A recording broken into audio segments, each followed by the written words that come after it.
பார்க்கும்போதே நாக்குல எச்சி ஊறுதாங்க. இது போல ஒரு வாட்டி செஞ்சு குடுத்து பாருங்க. லைஃப்ல மறக்கவே மாட்டாங்க. இதுல யூஸ் பண்ற மசாலா தாங்க இதுல சீக்ரெட்டு.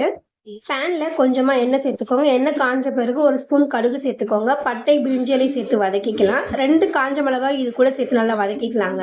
பொடியா கட் பண்ண வெங்காயத்த இது கூட சேர்த்து நல்லா பொன்னிறமா வர அளவுக்கு நம்ம வதக்கி எடுத்துக்கலாங்க. இது கூடவே 2 ஸ்பூன் அளவு இஞ்சி பூண்டு விழுது சேர்த்து நல்லா நம்ம இப்போ வதக்கி எடுத்துக்கலாம். இஞ்சி பூண்டுடைய பச்சை ஸ்மெல் போனதுக்கு அப்புறம் வந்து பாத்தீங்கன்னா, நம்ம பொடியா கட் பண்ணி வச்சிருக்க தக்காளியே இது கூட சேர்த்துக்கலாங்க. 2 தக்காளி பழம் சேர்த்திருக்கேன். தக்காளி வதங்குறதுக்கு நம்ம உப்பு சேர்த்துக்கலாங்க. இப்ப நம்ம மசாலாவை ரெடி பண்ணிக்கலாம். ஒரு பவுல்ல 1 ஸ்பூன் சீரகம், 1 ஸ்பூன் மிளகு, பிரிஞ்சி இலை 3, கிராம்பு 3, 2லேருந்து 3 காஞ்ச மிளகாவை சேர்த்து நல்லா பொன்னிறமா வர அளவுக்கு பொரிச்சு எடுத்துக்கோங்க. இது எல்லாத்தையுமே நம்ம வறுத்து தான் சேர்க்கணும்னு இல்லைங்க. நீங்க அப்படியே கூட சேர்த்துக்கலாம். வறுத்து சேர்த்தும் போது கொஞ்சம் டேஸ்ட் நல்லாவே இருக்குங்க நமக்கு. மிக்ஸி ஜார்ல சேர்த்துட்டு இது கூடவே தனியாத்தூள் தனியா சேர்த்துக்கலாம். நமக்கு தக்காளி நல்லாவே வதங்கிடுச்சு. இது கூட வந்து காஷ்மீர் மிளகாத்தூள் 2 ஸ்பூன் சேர்த்துக்கோங்க. நம்ம அரைச்சி வச்சிருக்க மசாலாவை இது கூட சேர்த்துக்கோங்க.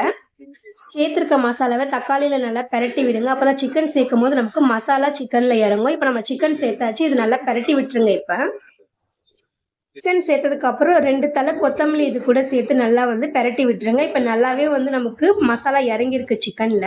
சிக்கனுக்கு தேவையான தண்ணியை சேர்த்துடலாங்க. 1/4 கப் அளவு தண்ணி எடுத்திருக்கேன். 1/4 கப் அளவு தண்ணி கரெக்டா இருக்குங்க. இப்ப நம்ம ட்ரையா தான் இதை செய்ய போறோம்.